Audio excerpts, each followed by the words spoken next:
All right. So thanks everybody for being here. I'm really excited for this conversation. I think we're going to be talking about a topic that's on everyone's minds, which is how to foster a genuine sense of engagement in the classroom, how to foster intrinsic motivation, how to make the classroom, I would even say, like a sacred space where people have experiences, intellectual experiences, and are engaged in ways that they actually can't experience outside of their educational experience, and therefore that even though there are so many competing demands for your attention these days, not just social media and cell phones, but all kinds of things outside the classroom, that actually this is a place that you want to be, that you want to fully engage. And that's a challenge I know we've all always faced, but we especially face in these days with the rise of AI and everything else that's happening. So I'm really looking forward to this conversation. I want to start it off with Todd. Todd, why don't you say a little bit in your own words about how you foster engagement in the classroom? Okay, thanks. Yeah. Thanks for having me on the panel. I'm a big fan of VPAL and this conference. I'm a professor at the Kennedy School, and actually everything I teach is a relatively large class, not because of me, but because of the content and the programs. And so I think that something Karen and I were talking about is like, well, we're talking about different things when we're talking about small classes versus big classes. But I think an overarching framework that I think might be a little provocative is I think that my approach is I think we should lean into this edutainment approach, which is that we are not entitled to our students' attention and that we have to earn it. And that sounds like a normative statement, but we could just start descriptively. We actually have to earn it if we're going to teach, because they are distracted and have lots of other competing things for their attention in our classrooms. But so what that means is not thinking that us delivering the information is sufficient, and instead thinking that whether they learn it is the center piece of the teaching. And it completely orients towards what maximally captures, maintains, and captures and maintains attention in order for us to deliver the information. I think of it a lot the way I think about writing, which is it is not enough for us to write and deliver it to someone else, and if they don't understand it and they didn't read it and they didn't get it, then we failed as writers. It is like, how would we write differently if it was on us if they didn't read what we wrote? We'd write in a way that engages and earns their attention and is easy for them to process. I think the same general philosophy of we have to earn, we're not entitled to our students' attention. We have to earn it. And from there, all sorts of active engagement strategies, but we center whether we are succeeding in earning their attention as stage one on the road to learning.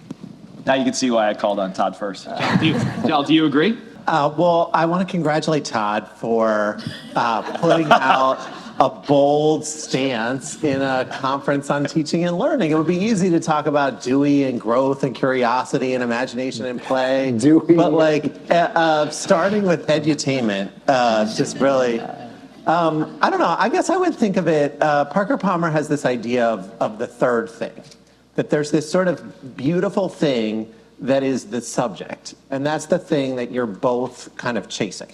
And you have more expertise, but you and the students are kind of going after it together. And so, more concretely, in my class, most of my classes are sort of medium-sized, so between about 30 and 50 people. And so usually students are working in groups of 3 or 4 on some sort of, task or thing that we're trying to figure out for the day. And then, I give them time to work on those things, and then maybe there's a mini lecture and I offer some thoughts or, give another frame, and then we kind of keep working on it. And that's just, one sort of pedagogical approach, but it's sort of one way of sort of saying, hey, we're working together to explore this thing.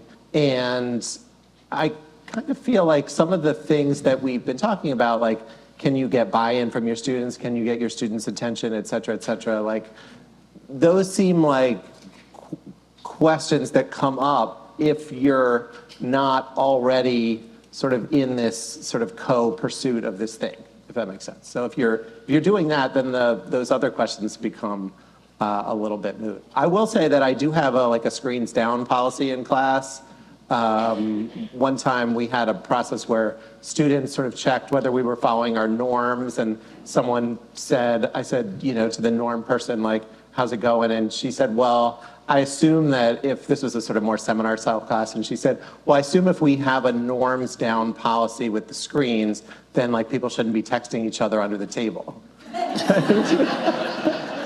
And so, that was just sort of like a nice way of the students saying to each other, like, this is not how we're trying to be. Karen, give us a sense of the landscape. You at the Bok Center work very closely with teachers all around Harvard.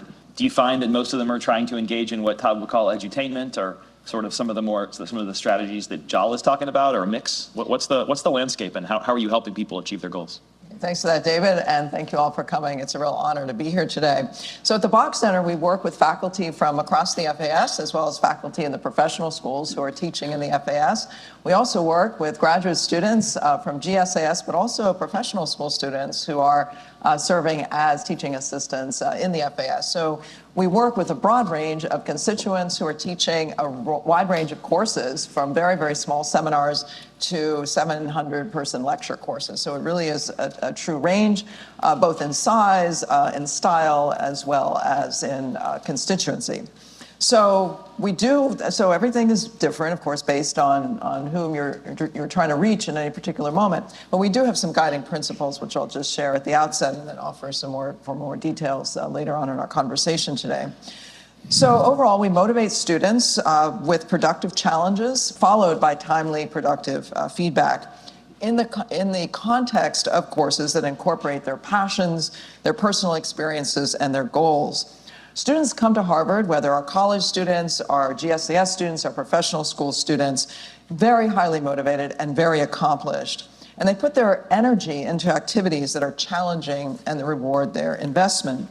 We see students from our first years through our graduate students as participants in the creation of new knowledge. And this is really important regardless of the classroom setting, to make it really clear to students that there are many, many unanswered questions regardless of what field one is in. And beginning as a first year, they're invited to participate in these conversations, in this process of discovery. We also see the classroom as a real space of meaningful human connection. As many of you know, there's a loneliness epidemic. The loneliest people in our societies are generally between the ages of 17 and 28. So that patterns right on where our college students are, where many of our graduate students, our professional students are. And the classroom can be a really meaningful place of connection. You may have seen the recent article in the Chronicle of Higher Education that points to AI as increasing student loneliness. Of course, that's a possibility, that happens, but we use AI very differently at the Bok Center. And finally, just two more things that I'll share. At the Bok Center, we work with faculty, we work with graduate student instructors on how best to motivate students, and we see ourselves doing this through two primary avenues. The first is when we design courses in the first place, so courses that set clear expectations for our students, engage our students in really challenging, innovative work, and again, providing them with that actionable feedback. And then secondly is working with instructors in our learning lab to create creative assignments and innovative assignments for students that engage them in ways in which they've never been engaged before. And I'll talk more about that later in our conversation. Thanks, Karen. So I'm going to make a statement that I believe to be true, and I'd love for each of you to react to it and tell me if you agree or disagree. One thing that I've told my graduate students many times, that's definitely been true for me, is that the most important things that I ever learned in my life were things that I didn't understand the first time I engaged with them, and maybe even the second or third time I engaged with them. That is, like, the knowledge that is most hard-won is also often the most valuable. So if you agree with that or disagree, tell me how that relates to this philosophy of edutainment, or how do we encourage students to engage in that kind of deep learning that is struggle. Learning really is struggle in a lot of ways. Maybe you disagree, but that's definitely been my experience, and I think the experience of many others. Todd, you want to take it on? I hope that by the end of this we can alternate the order so that I get to respond. No, sorry, we're very reachy here. Have to go one at a time. Sorry. One small clarification on edutainment. Yeah. Is Only one? Yeah, Only one? just one. Okay. it is not that we have to be circus acts where we're on unicycles juggling while talking about cons, right? Like we don't. That's not what I mean. What I mean. You don't have to sacrifice rigor. It is just an approach that we have to earn their attention so that they can do the challenging work of learning. And you're not arguing against that. Just I know that as we get aggregated. No, what is it? Which is So I want you to draw those two together. So I think you're completely right. We have to earn students' attention. Yeah. But I also think that like you're earning students' attention to try to convince them to engage in something that is difficult. Yes. And so the question is like, how do you help them see the value of that? So and also be edutaining, entertaining, whatever. we can also drop that frame if others. No, I like drop it. I like it. So part of what we've been talking about is different philosophies of education and this idea of like discovery-driven learning. And I often am like lost when we talk about some of the way we teach, which is there are advanced open questions that we can sometimes teach about where we are co-learning. But often, intro bio, intro chem, I teach the science of behavior change, which is like an established science. I have taught it. I don't know how many students are here. I will act like it's the first time I'm teaching it, but I've taught it 30 to 50 times.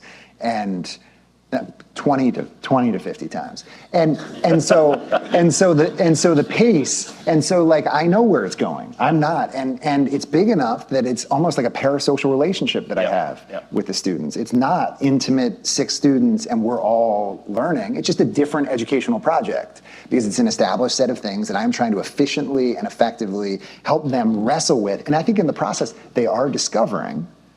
But it's not co-discovery. They are discovering like, oh, I didn't realize. Yeah, it's totally true. I am risk-seeking in loss framing and risk-averse in gain framing.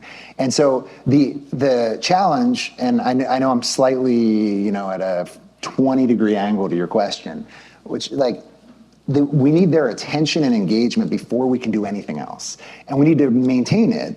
And then from there, it's the pedagogy that we use. And, it may not be a relationship with me, but it's very much a relationship with their classmates, which is why we do the active learning and breakout groups and retain and make sure that they're constant for some period of time so you can build a relationship and it's not random each time you show up.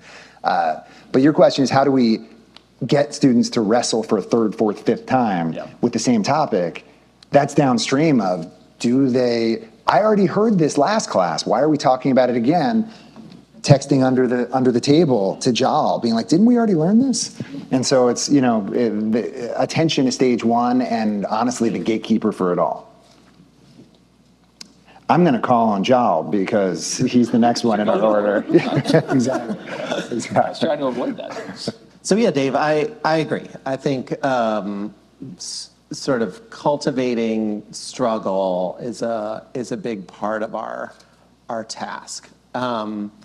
In my class, we do a lot of project-based work, and so students are working on the same thing for 10 weeks or so, and it's scaffolded. There are moments where they have to turn in memos and so on and so forth, but even so, students are students, and there's a prototype day in mid-November, and there's a lot of angst and stress before that day. And then there's a final presentation day where they're sharing with authentic audiences in early December, and there's even more stress before that day.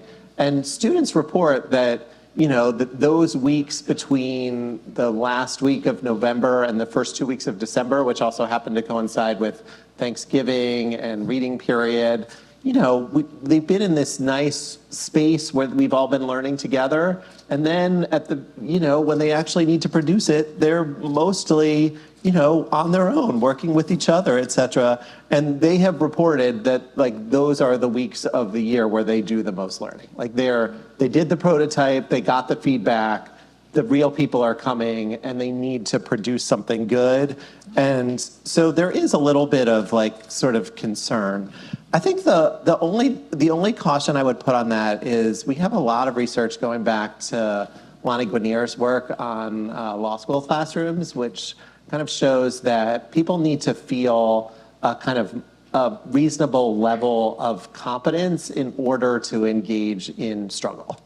and that this is not evenly distributed across race, class, gender, sexual orientation, and sort of first generation to college. So in other words, if you feel very comfortable in a space and you're welcomed into the space, then if you have that sort of base level of security, then struggle is good.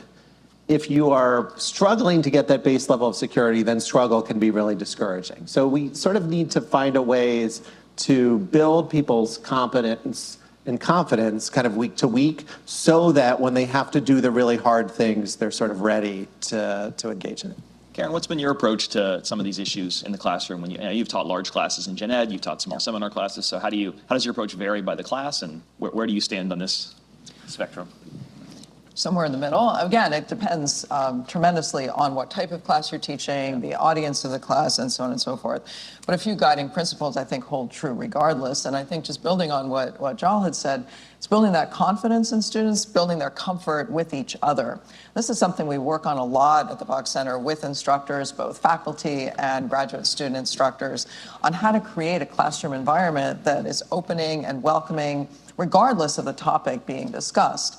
And it can be a topic that seems very straightforward. We usually hear the sciences are pretty straightforward. You just need to learn this, this, and this. But of course, as we all know, scientific disciplines have many unanswered questions themselves, divided opinions there too. And it's really important for our students, regardless of what class they're in, whether it's a science class, whether it's social sciences, humanities, engineering, whether it's a first-year seminar, a gen ed, a upper-level seminar, to have connection with their classmates, to feel confident that they can share their perspectives with the instructor and with their classmates. And as we know, it's often the relationships with classmates that get in the way of productive learning more than it is fear of the instructor. So at the Bok Center, we work with faculty and instructors of every level on just basic techniques to, those basic icebreakers from the beginning of the semester so students can get to know one another as people too, in addition to fellow students, scholars, really as people. So building in low stakes exercises, teaching the students how to have productive disagreements, again, on matters where the stakes are really low, so that as the semester goes on and you build to more and more difficult topics and where things might have the opportunity to get a little more contentious, students already feel comfortable with one another. Just to give one example from my own teaching, I teach in the medical and health humanities. I've been doing this for about 15 years now, both in general education program and now this semester in the new humanities introductory course initiative program. And as you might imagine, in the medical and health humanities, we tackle a lot of really serious ethical issues related to medicine and health. One of the most serious of those is end-of-life decisions and care. And opinions on end-of-life decisions and care vary tremendously based on an individual's religious beliefs, cultural upbringing, family situation, and so forth. And so I leave that for the final weeks of the semester where the students are already comfortable with one another. We've already had really difficult conversations. We've already struggled in various intellectual ways, but also emotional ways, personal ways, and so forth. So I think just building, creating that classroom community, whether it's a small seminar, whether it's a gen ed of 200 people, it's really a lot of the same strategies at play, a lot of the same guiding principles. That's great. I mean, I'm sure there's a lot of current, former, or future teachers in the room. So it's great to turn the conversation a little bit to practical tips for increasing engagement in the classroom. Jal, do you have any that you want to share with the audience? I'm going out of order. Thank you. Yeah, thank you. This semester I've been experimenting with pods in larger classes as a way to give people sort of community in smaller ways. So these are groups of 6 to 8, and we just sort of like use a common kind of structure called good and news, like something good or something new that happened since the last time we saw each other. It could be a big thing like, your sister got married. Could be a tiny thing like I found a brunch spot, or my kid slept through the night, or whatever it might be. Sometimes we think like small classes, community, large classes, no community. And I don't think that necessarily has to be the case. For a while, I sort of thought, how can I do it in the large class? Like, I can't be in community with all of these people. But it turns out that, like, yes, like they love us, but they also like really love each other. And so So that's one. Is there a more specific prompt, Dave? Just like I think, strategies for what? strategies for increasing intrinsic motivation and engagement in the classroom. Well, you gave us a good one. Yeah, it's a good one. That's a good one. You can think and give others while Todd's talking. So Yeah. I was thinking of two things there. One, a small like technology related thing that I've started doing. We have all these alums, and again, I've taught this class between 20 and 40 times, depending on. And I thought it was 20 to 50. 20, yeah. No, it was, yeah. I mean, well, look, while they're going, I'm going to do a calculation for the last. But it's like, it's very structured. And like many of us, like I know exactly the modules, and I know the whole sequence, and I know where we're going. And it is, I wish it were better, and every year it does I hope it does get better. But that means I also have a bunch of alums who have gone out and done stuff with it. And so now, and often they'll reach back and we'll talk and it'll be fun, and then I'll tell their stories. But now what I've started doing, and I think Slate at the Kennedy School has helped me with this a bunch, started recording them telling the stories in little like 3-minute modules, but broken into sections which create this optimal struggle, which is like, here's the problem I was wrestling with. I was the assistant superintendent of a large urban district, and we were trying to figure out how to get more kids of color enrolling in advanced math in 5th grade and whatever. And so then I'm like, pause there. Now, how would you, so there I've like, you're Shannon, how do we do this? And then they come up with their own things in their like groups, and then they share them. I fish for the right answer. And then, which is, or at least the one that I'm moving towards. I thought I was joking. There's not all. There's lots of answers. And then I show, and she's like, and this is what we did. And then I show it, and then I'm like, I intentionally at the recording break it down, and then I show the results that she has and the way we talked about it, and that is, illustrating while also reinforcing the thing we already talked about. And it brings other voices into the class, which I think is really fun. And again, it doesn't center me exactly. Maybe your students love you. I'm less confident in that for me. So, but they do love each other, and so. I like that. I think that, and Slate has been incredible at helping me with that. One small thing that I hope that we get back to is when we think about attention and engagement is helping them build relationships with each other and like intentionally fostering that. And I don't think I've done a good job of it, but I really intend to do a better job with each of the next 40 times I teach it, which is like, often it was like, talk to your neighbor. I hate when some of them disengage and then someone's left by themselves and they're like, oh, now I get to check my email. Yeah. And it like seems like I'm leaving one of them in the lurch. I also don't like when they feel like they're always sitting next to the same person and they're trapped. Yeah. And so how to optimally like make the task so everyone engages, but also so they get to meet other people, but also they get to see each other enough that, and I don't know how to do that, but I want to move in that direction of like letting their relationships be a driver of their engagement. It's interesting. I think I'll share from my own part experiences teaching. One thing that I do think can work when used sparingly and well is creating a slight sense of tension or discomfort in the classroom, not for the student as an individual, but where we're not actually sure where we're going and there's some question about what the instructor actually wants. So I teach a big class about economic inequality. So big questions about like why is the distribution of income and wealth so unequal?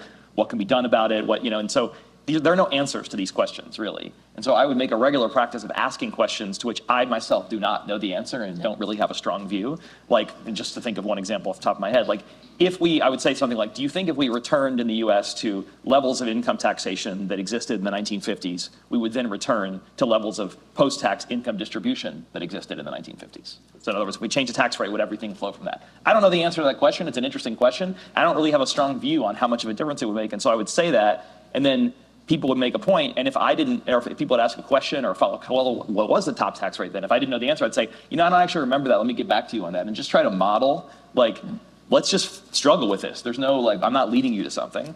And I think that helps students put themselves in the space of actually learning comes from a place of not being totally comfortable and not being totally certain. And if I see the expert in the room doing that, then I feel some license to do it myself.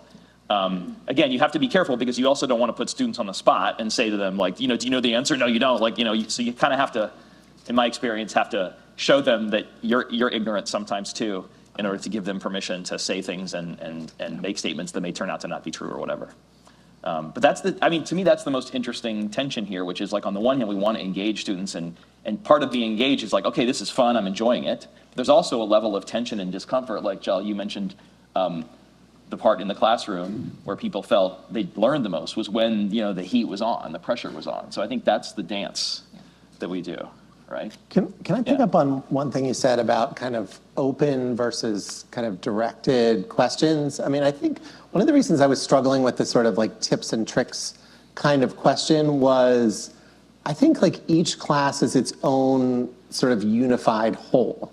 And so the biggest part is like, well, what's the question? Like, what are we doing today that will captivate students' attention, that will draw on some knowledge, which they've gained from the readings or from me or whatever it might be, but where there's something for them to explore, where they might come up with something that we haven't thought of. So like, for example, this week on Wednesday, we were doing a class on deeper learning trajectories. So we talk a lot about like what's like a deep learning experience in the classroom, but if you're really talking about deeper learning, it accumulates over many years. So we just ask students, okay, pick something that you yourself are, fairly good at, and then like let's like reconstruct the series of events that led from not knowing what this thing is to where you are now. You could do this as we're talking, and I've done this 20 to 50 times. Like, I kind of know that they're going to talk about spark and feedback and practice and community, and I have some ideas of like what they're going to say. There's some research on this. There's a book by Benjamin Bloom called Developing Talent in Young People, which they read from, but I don't know exactly what's going to come out. So on Wednesday, somebody drew and then I said, after you've interviewed each other, like tried to map it, like put it in some visual metaphor. And somebody drew a black hole. I was like, that's interesting. Never thought about that before. So I don't know. I feel like if knowledge is settled, we might as well just give it to them through the readings or mini lecture or whatever it is.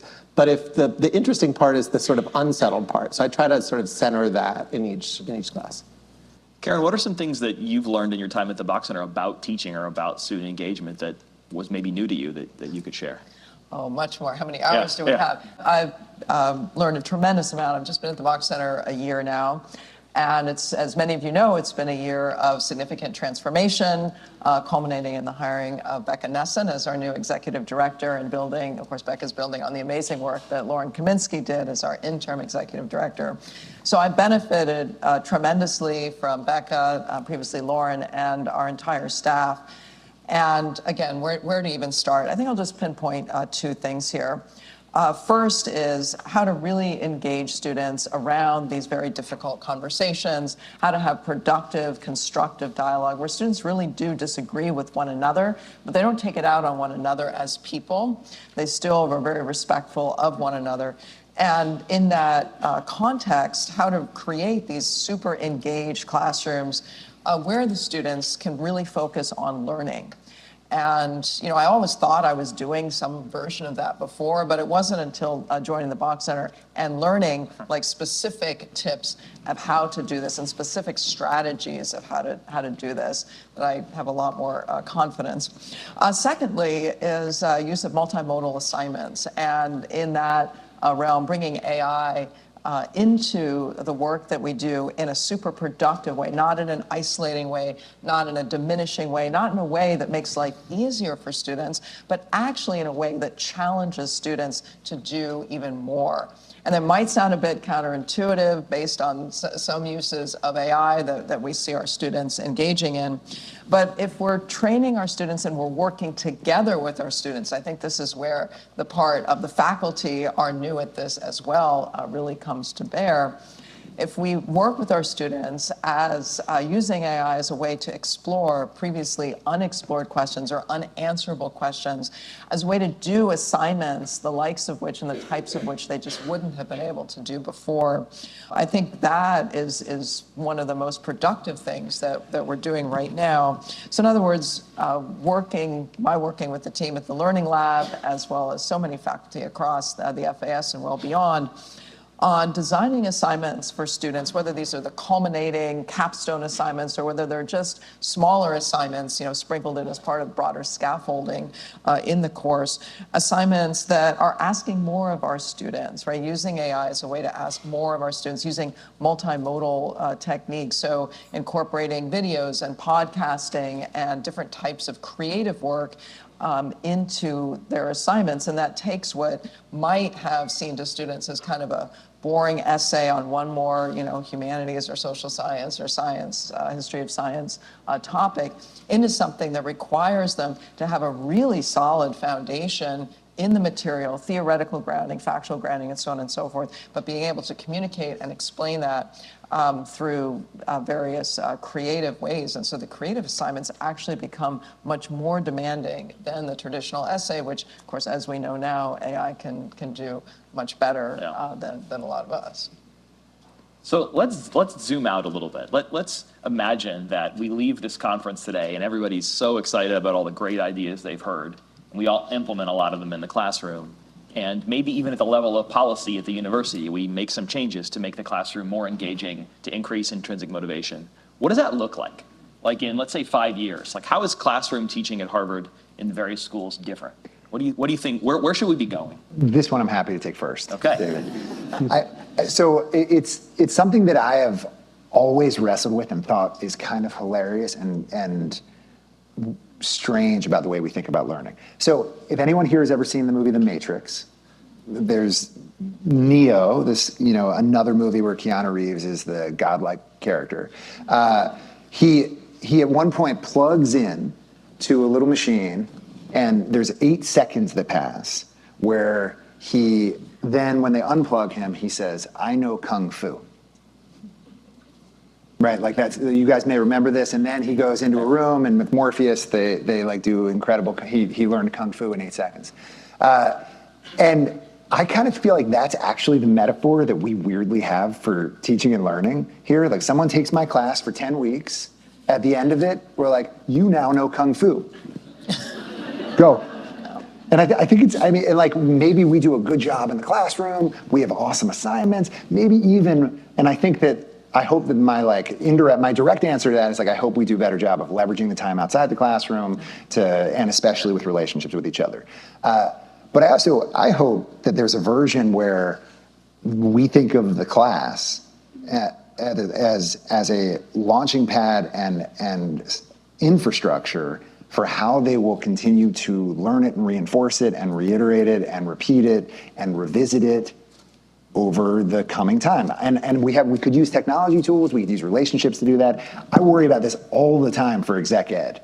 I teach a lot in exec ed at all the schools in the university, and they come for 5 days. Congratulations, I taught 90 minutes, something that I have in fact taught 150 times. Approximately. Precisely. And I teach the same thing. Congratulations, you've now learned it. I'll see you. And it's obvious that that's not right. And I wish that there was a way to rethink what happens as the introduction, that then we have this sort of downstream reinforcement. And so I have reunions for my classes, 6 months, 12 months, 2 years later, no one shows up because I do it badly. But I know that Clay Christensen did an awesome job of building a alumni network for his course at the B School. I know that Marshall Gans does an incredible job of building, so they support each other, but they continue to engage with the content because there's no way they learned it in the 10 weeks we taught them. We introduced them to it. And my hope is that you said 10 years, 5-10 years from now, what? But I guess the question is, do you think that that's an impossible task? You said there's no way they learned it in the time we spent. Is that because you could have done a better job, or because it's just not possible to learn something in that short of time?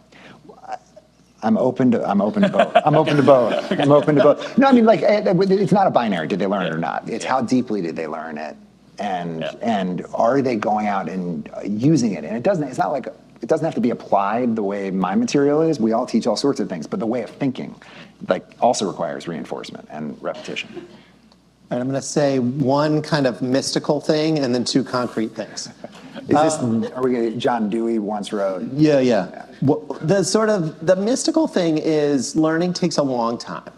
And so the most important thing we can do as teachers is start students on a journey of wanting to learn more about that subject and seeing themselves as the kind of person who does that kind of work.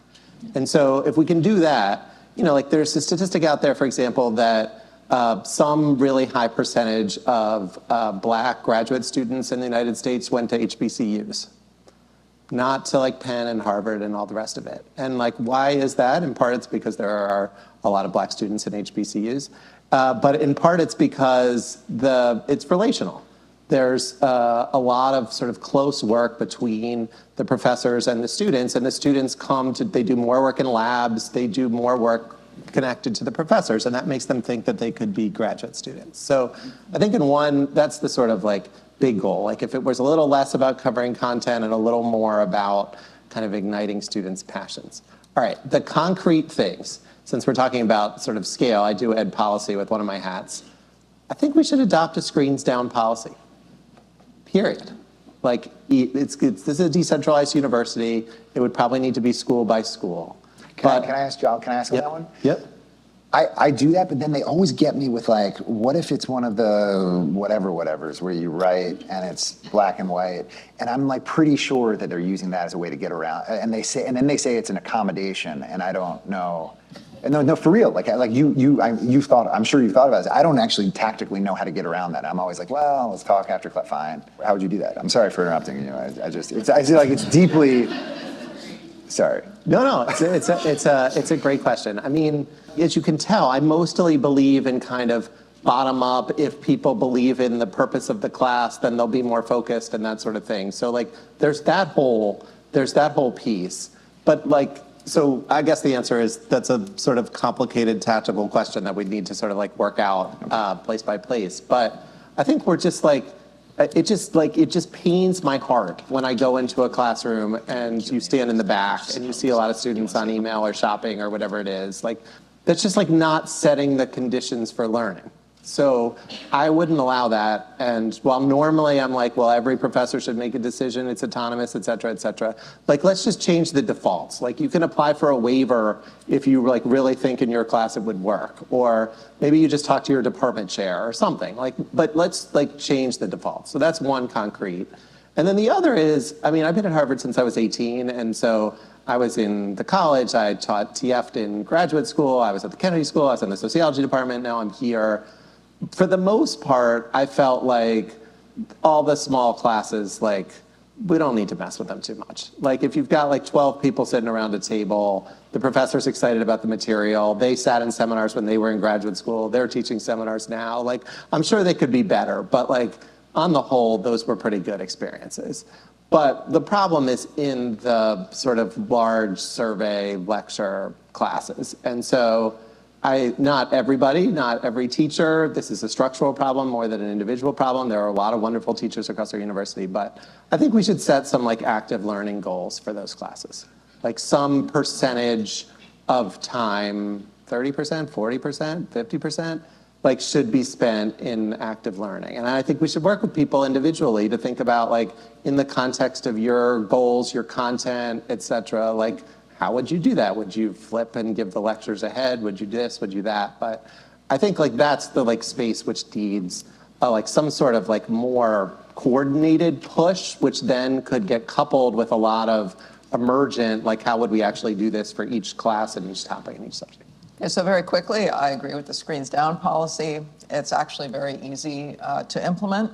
And Bok Center is full of great strategies to help us out. I'm doing it for the first time in like 2 courses this fall, and students are even more engaged than ever before because they're not on social media or shopping.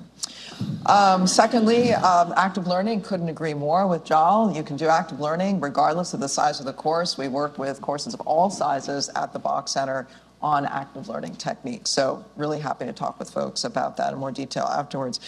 I would just add in to directly answer David's question, what will education look like? What was the question? Education look like in 10 More or less. More or less in 10 years. Yeah. Well, I'd love to see academics back at the center of Harvard College. I think we are, thanks to David, thanks to Amanda, we are well on that road, but we have a long, long road ahead.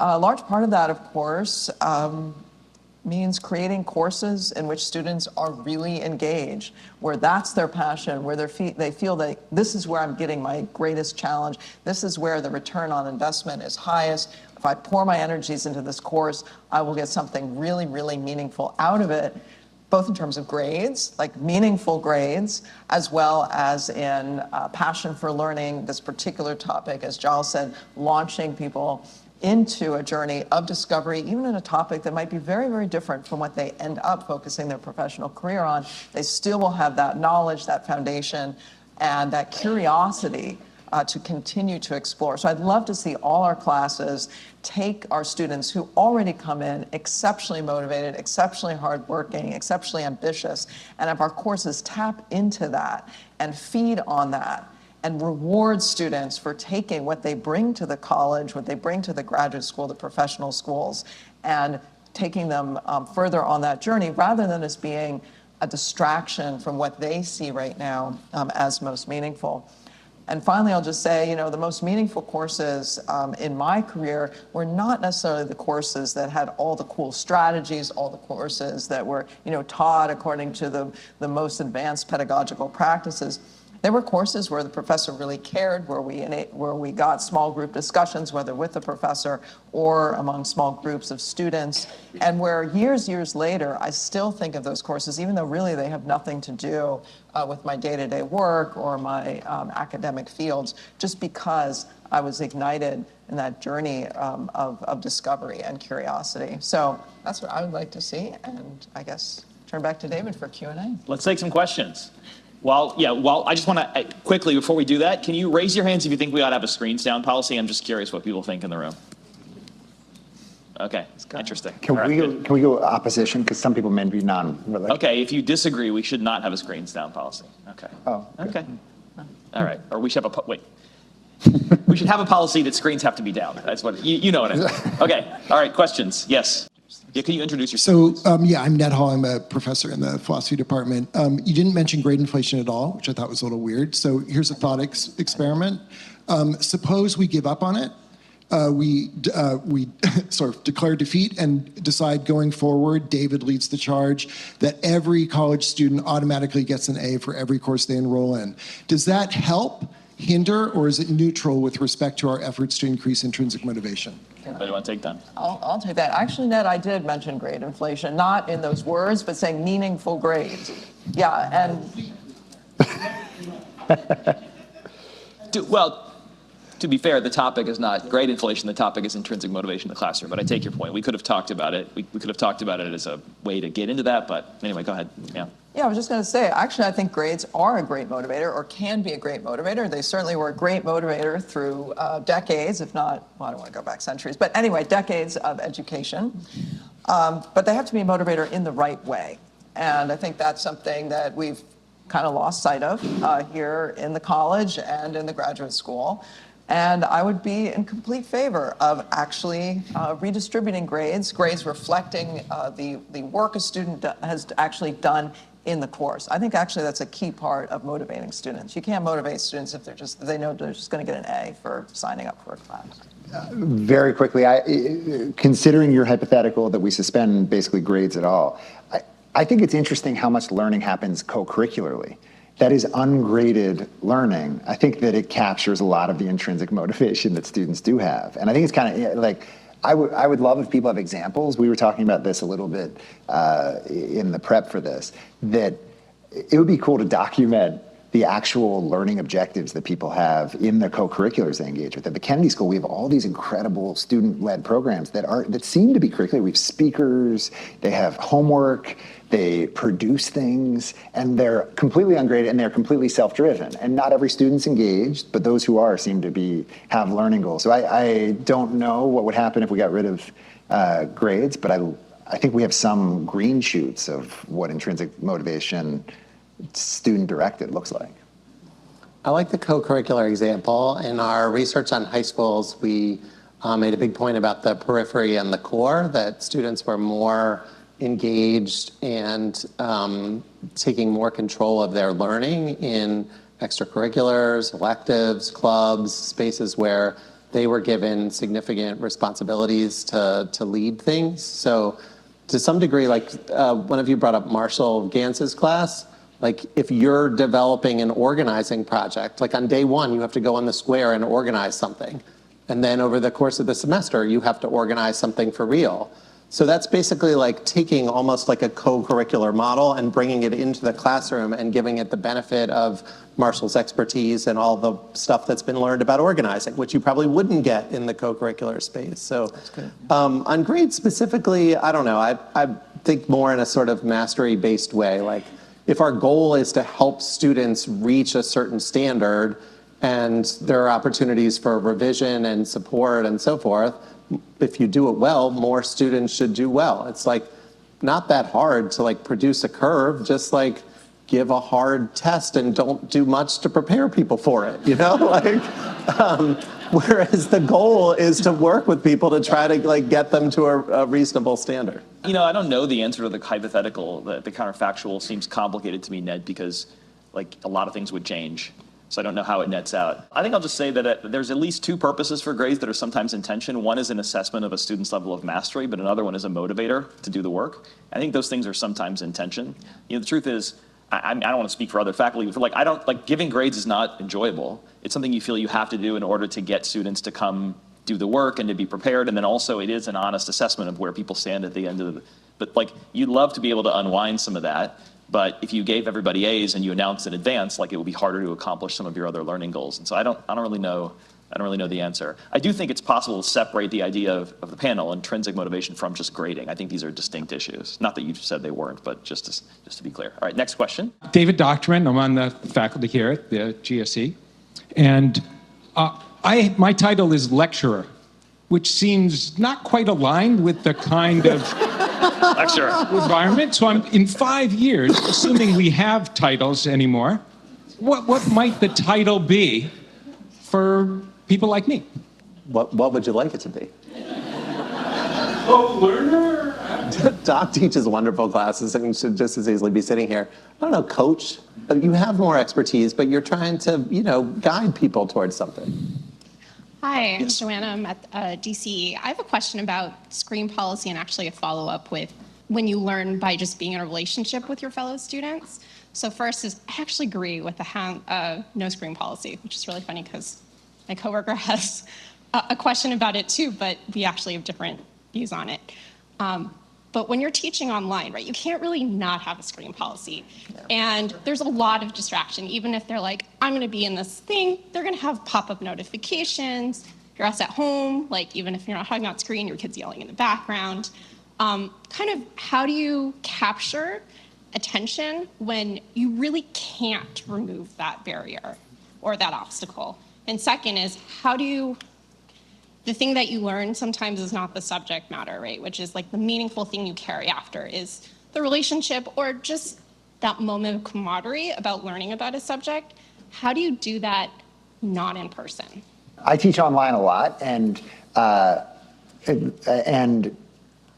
sometimes I wish my in-person class had the opportunities that the online class has, because there are some incredible features of online learning, like the chat. And so my thinking is I try to use the chat liberally, but then also have people read each other's chats, but not responding. I try not to have a side chat because that's distracting and I want all the attention. And sure, yes. But I want control of the class. And so it's like, 4 minutes of me doing something and a chat where I'm reading their responses. But I struggle with just one of the features of the online world that is really hard is the breakout groups. Because I can't observe, I can't participate, and I always worry that everyone just uses it to catch up on their email. So I don't use that. But the short answer is there are some features, especially the ability to do multimodal and the ability to use the chat, which is like rapid active participation without poll everywhere. And like poll everywhere, I love the interactive stuff, but I hate that they pull their phones out. because every single one of them checks their text the moment they pull their phones out. And it's just like the interactive part's cool, but it's way not worth the cost in my assessment. In my classroom, I don't. I thought during COVID, when we moved to online, I was really worried about the sort of community aspect of teaching. I thought students can, they'll be able to learn some content, but like, will we really able to build a class in the same way? And I found that like, it was basically, we had a beautiful summer with folks like Doc, who had more experience in this, thinking about like how we would work in an online modality.